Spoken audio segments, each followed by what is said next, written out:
as suas Bíblias na carta aos Hebreus, no capítulo de número 10, Hebreus capítulo 10, vamos ler a partir do verso de número 26.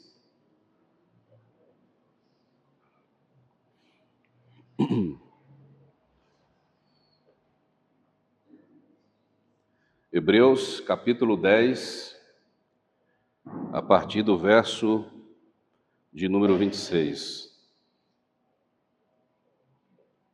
Está escrito assim: porque se vivermos deliberadamente em pecado, depois de termos recebido o pleno conhecimento da verdade, já não resta sacrifício pelos pecados. Pelo contrário, certa expectação horrível de juízo e fogo vingador prestes a consumir os adversários. Sem misericórdia morre pelo depoimento de 2 ou 3 testemunhas quem tiver rejeitado a lei de Moisés.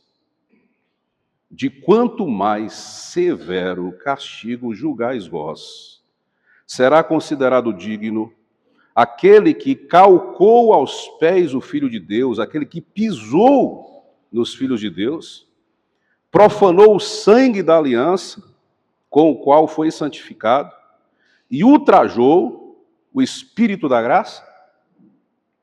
Ora, nós conhecemos aquele que disse: a mim pertence a vingança, eu retribuirei. E outra vez, o Senhor julgará o seu povo. Verso 31. Horrível coisa é cair nas mãos do Deus vivo. Do Deus vivo. Senhor, nós estamos diante da Tua palavra. O Senhor sabe quais são as nossas necessidades mais íntimas. Por favor, pedimos que comunique ao nosso coração aquilo que nós precisamos ouvir para que Teu nome seja exaltado em Jesus. Amém. No século XVIII, Friedrich Nietzsche escreveu no livro Assim Falou Zaratustra o momento em que um homem se encontra com um velho e esse velho tinha uma certa aversão aos humanos e um grande amor a Deus. Depois que a conversa se encerra, Zaratustra sai se perguntando sozinho: será que esse homem é uma das únicas pessoas que não sabe que Deus está morto? Então a expressão Deus está morto, que Nietzsche já havia colocado, escrito em outros textos, se popularizou a partir desse texto, desse livro específico. Deus está morto. A partir disso, a filosofia, que já concebia a ideia desta suposta morte de Deus, passou a divulgar e a, de modo mais claro, combater a questão teológica. O iluminismo, no século anterior a Nietzsche, no século XVII, havia colocado na mente de algumas pessoas a respeito da supervalorização humana, dizendo que a razão estava acima da fé e de qualquer outra coisa. A questão humanística passou a ter maior privilégio, prestígio nos círculos sociais, e muitas pessoas, a partir do contato com esse conhecimento, passaram a perder a sua fé, a diminuir a sua capacidade de pensar em Deus como um ser soberano. passou a olhar para as suas próprias vontades, para as suas próprias expectativas, como algo superior a realizar em suas próprias vidas a vontade do Deus eterno. É o momento em que a teocracia ela vai perdendo lugar para o humanismo. Deus é deslocado. O homem tira Deus do centro permita-me a expressão esdrúxula, não sei nem se combina com Deus, mas do protagonismo, e ele entra no lugar de Deus, ocupando o espaço que ele julga ser o lugar de seu merecimento. Observando esse comportamento social, então Nietzsche faz estas afirmações de que Deus está morto, de que a religião perdeu o lugar para o pensamento humano, para a razão humana. E aí a gente começa a pensar a respeito de algumas questões que eu julgo ser sumamente importante para as nossas reflexões, especialmente nesse tempo. Não é à toa que alguém pensa em usar um tipo de expressão tão forte, tão confrontadora, tão ousada como essa, em dizer que Deus está morto. De algum modo, em uma certa instância, nos corações das pessoas, realmente Deus está morrendo. Não o Deus eterno, não o Deus vivo, não o Deus glorioso, mas o Deus das experiências humanas. Então, se Deus morre, qual é o Deus que morre? Primeiro, o Deus que morre é o Deus das nossas experiências religiosas, frustrantes, que não nos apresentaram o verdadeiro Deus, mas apresentaram a nós um carrasco, apresentaram a nós um Deus que é contra a felicidade humana, apresentaram para nós um Deus que em todo tempo parece buscar nas nossas deficiências uma razão para nos castigar. Então a gente vai, diante das nossas experiências religiosas, dos nossos contatos institucionais, da nossa vivência com algumas pessoas do mundo do radicalismo religioso, tendo experiências que vão nos machucando, que vão nos magoando, que vão nos afastando de Deus. A nossa humanidade acaba sendo sufocada porque nós precisamos provar a todo custo, em todo momento, que nós somos maiores e superiores aos outros. Nós somos mais santos do que todas as outras pessoas. E no momento em que a gente falha, no momento em que a gente chega ao limite da nossa humanidade, que a gente cai, e isso é humano, a gente se frustra. Por quê? Porque as cobranças relacionadas à nossa infalibilidade, à nossa super santidade, são muito maiores do que nós podemos suportar. Nietzsche, por exemplo, teve experiências religiosas na sua infância. Experiências, primeiro, ligadas ao seu próprio pai, que era um fanático religioso, que era um líder religioso bastante fanático, que cobrava não apenas dele, mas das ovelhas que ele dirigia, um comportamento super-humano, ultra-humano, acima da capacidade de um homem suportar. E ele foi tendo nas suas experiências, primeiro com a morte do seu irmão, por quem ele orou insistentemente para ser curado e não foi curado. E depois com as várias experiências que ele teve com a maldade do seu pai, apesar de ser um líder religioso, era um homem de um coração bastante duro. E quando seu pai morreu, segundo a história, foi o primeiro momento em que ele disse que Deus estava morto. Por que Deus estava morto? Porque Deus era o pai, líder de uma religião, e ele teve durante a sua vida, a sua infância, uma experiência amarga com a religião. Tanto é que no fim da vida, você sabe que os comportamentos de loucura que Nietzsche teve estavam sempre ligados à vida religiosa. Teve um momento que ele estava dizendo que era Jesus, no meio da rua. Todas as experiências que ele teve foram ligadas à sua vida religiosa. Por isso que quando ele vai para a faculdade, ele tem as suas experiências filosóficas, a primeira coisa que ele vai combater é a experiência amarga que ele teve com uma religião que supostamente é detentora de um Deus, que é o Deus que ele conhece. E alguns de nós, em alguns momentos da vida, já tivemos experiências na vida religiosa, nas quais a gente interpreta Deus não de acordo com aquilo que Deus é, mas de acordo com aquilo que nos apresentam a respeito de Deus. E quando a gente sabe que Deus é aquilo, ou a gente aprende que Deus é aquilo, aquilo é a representação de Deus para nós. E quando a gente não consegue suportar estar com essa representação de Deus, o que vai acontecendo? A nossa fé vai se esfriando aos poucos. E quando a nossa fé se esfria, de alguma forma, dentro de nós, Deus acaba morrendo. Deus morre quando nós, mesmo sabendo a respeito da graça, tendo conhecimento a respeito da vivência com Cristo, fazemos da nossa própria humanidade, das nossas próprias inclinações, o nosso Deus particular.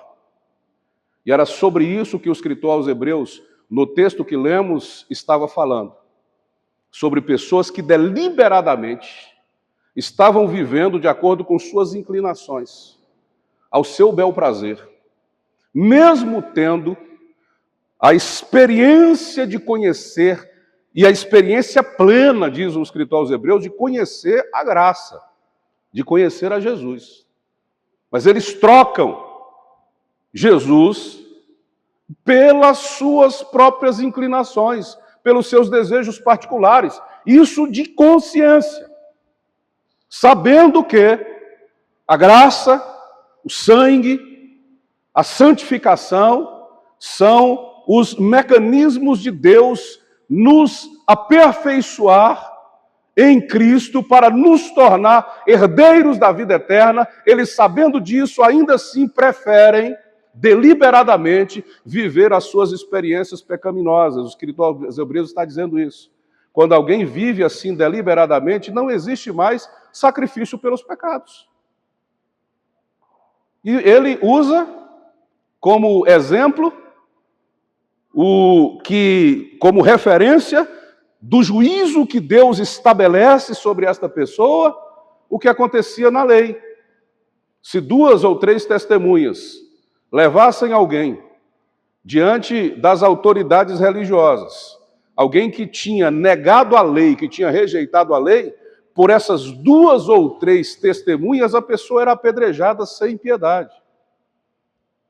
Aí o escritor aos Hebreus pergunta: o que você acha daqueles que, tendo conhecido a Jesus, vêm agora e pisam o Filho de Deus, negligenciam o sangue da aliança com o qual é santificado, ultraja o Espírito da graça? O que você acha que vai acontecer com essa pessoa? E ele finaliza o texto dizendo: horrível coisa é cair na mão do Deus vivo. Quando ele diz horrível coisa é cair na mão do Deus vivo, a expressão Deus vivo mostra que, se Deus morreu apenas para aquele que negou a Deus. Deus morreu apenas dentro daquele que negligenciou a sua própria fé. Mas Deus permanece vivo. Terceiro, quando é que Deus morre? O Deus que morre é o Deus das nossas expectativas equivocadas. Você lembra dos 2 homens no caminho de Emaús? Quando Jesus morre, eles estão voltando de Jerusalém para casa, com os corações profundamente angustiados, e o assunto que rola é a morte do Filho de Deus.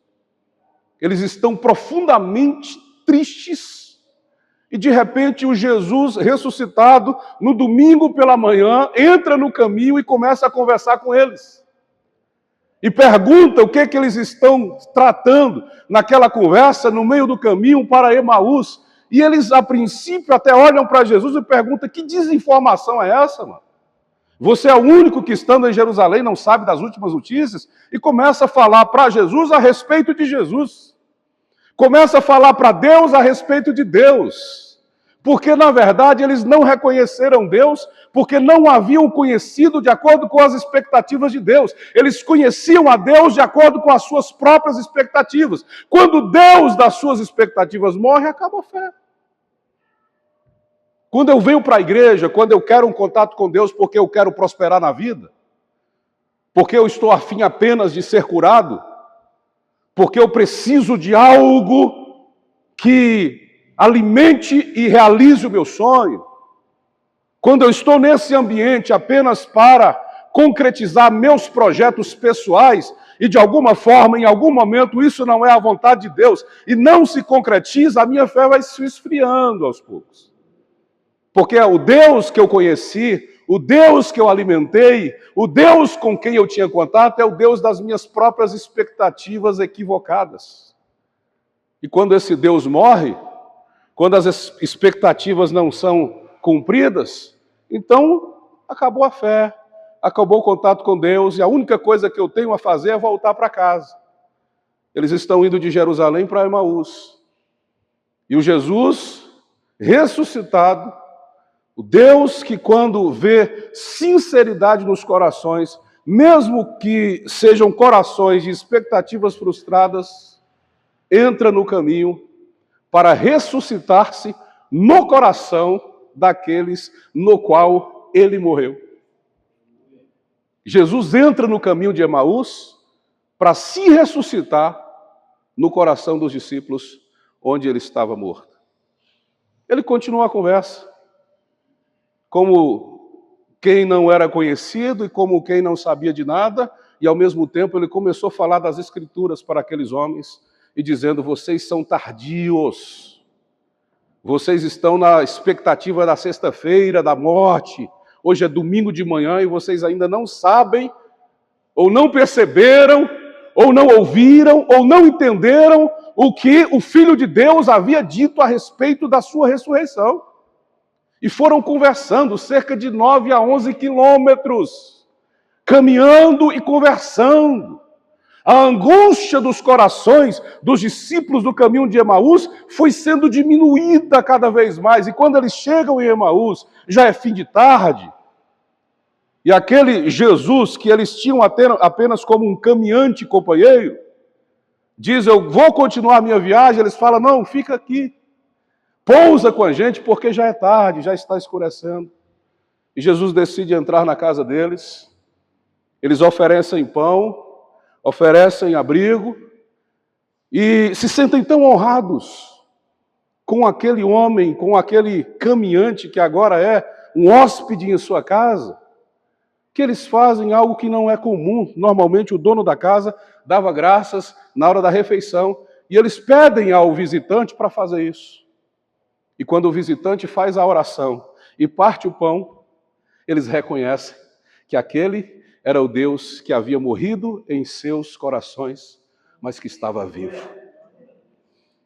Quando eles reconhecem que é Jesus, quando eles reconhecem aquelas palavras de oração, quando eles reconhecem que até o jeito de partir o pão é específico, é o jeito do Filho de Deus partir o pão, então eles entendem que Jesus não está morto, Jesus está vivo.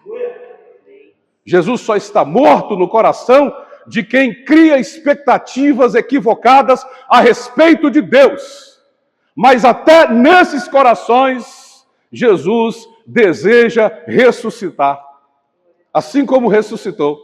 E quando eles perceberam que Jesus estava vivo, eles voltaram para Jerusalém, para o lugar de onde eles não deveriam ter saído. Quando Jesus ressuscita dentro dos nossos corações, quando a nossa fé volta a estar viva, Deus nos coloca no lugar onde nós deveríamos estar. Deus coloca na posição, no direcionamento, na vontade dEle, o lugar onde nós deveríamos estar e não deveríamos ter, de alguma forma, saído. O Deus que está morto é o Deus que os homens tentam dar sentido por si só. Mas o Deus verdadeiro, o Deus poderoso, é o Deus vivo. Nós lemos o texto pela manhã, no qual, diante de uma pergunta de Jesus, Pedro diz: Tu és o Cristo, o Filho do Deus vivo. Deus vivo. E quando Jesus diz que vai morrer, o que Pedro faz? Tenha misericórdia de ti. Morrer não. O Deus vivo não pode ser admitido morto. Mas o Deus vivo é tão poderoso que ele entregou a sua própria vida para morrer e ele foi ressuscitado por si mesmo. O Deus que se entrega é o Deus que morre e é o Deus que vive. É o Deus que morre e é o Deus que ressuscita por nós. É o Deus que morre, mas é o Deus que vivifica a nossa fé. O Deus que está presente aqui esta noite é o Deus vivo. No Salmo 42, os filhos de Coré disseram: quando é que eu entrarei e apresentarei diante da face do Deus vivo? Ele é vivo, ele está vivo. O Deus da filosofia pode estar morto, porque eles olham para Deus segundo a razão, segundo os experimentos científicos, mas Deus não cabe nos experimentos científicos. Deus está acima de todas as coisas. Deus não cabe dentro de uma ampolha, Deus não cabe dentro de uma caixa, Deus não cabe dentro de um livro. Deus é muito maior do que a filosofia e qualquer tipo de ciência. Deus está vivo para todo sempre. E se você pode ficar de pé, faça isso, por favor. Vamos orar mais uma vez a esse Deus poderoso. Os homens tentam ocupar um lugar que pertence a Deus. A fé do homem morre e dentro dele morre Deus. Mas quando o homem percebe que há lugares que pertencem somente a Deus, ele não desloca Deus. Ele mantém Deus no volante do carro, na direção de todas as coisas, dizendo para Deus que a vontade dele é maior do que toda e qualquer expectativa humana. Quando o homem faz isso, as coisas podem aparentemente estar dando erradas, mas Deus não erra o caminho. Deus não erra o caminho. Estávamos nos lembrando esta semana em casa sobre algo que Deus nos deu como uma revelação numa madrugada, sobre esse projeto. E era algo que tinha relação com o povo de Israel diante do Mar Vermelho. E alguém dizia: agora Moisés, na frente o mar, dos lados não há caminho possível de passar, e atrás o forte, violento, poderoso, irado, furioso exército de Faraó. O que nós vamos fazer? Moisés vai orar, e Deus disse: não é hora de orar, não é hora de clamar, é hora de marchar. Marchar como se não há caminho? Coloca o pé, porque as águas se abrirão. E Moisés caminhou com o povo, passando pelo meio do Mar Vermelho que se abriu. Deus não errou o caminho. Se ele te levou diante de uma parede, se ele te levou diante do mar, não é equívoco divino. Continue a caminhar. Vá, caminhe. Porque as portas serão abertas. O mar será aberto. Continue caminhando. Mas vai faltar provisão, os céus se abrirão. Codornizes e maná descerão do céu para alimentar o povo, mas tem muito calor no deserto. Durante o dia, Senhor, uma coluna de nuvem fará sombra para que nenhum de vocês seja molestado pelo sol. Mas à noite, ó Deus, é um frio intenso. Como é que nós vamos suportar? Pode dormir com a roupa mais fina, porque a coluna de nuvem também se transforma em coluna de fogo. E o fogo de Deus, o fogo do Deus poderoso, vai te aquecer no intenso frio do deserto. Não se preocupe com as adversidades, porque o Deus que mandou você marchar é o Deus vivo.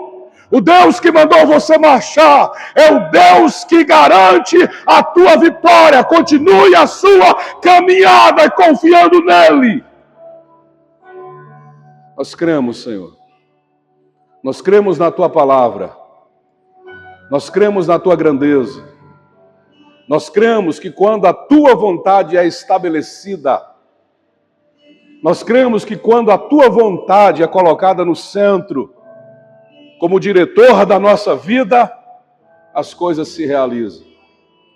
Podem não ser fáceis, mas é bom que não seja fácil, para que seja mais valorizado. Nós cremos que, não obstante as maiores adversidades, o Senhor é quem nos garante a vitória, porque o Senhor não está morto. O Senhor está vivo, vivo para sempre. Se você acredita nisso, vamos adorar? Cante ao Senhor.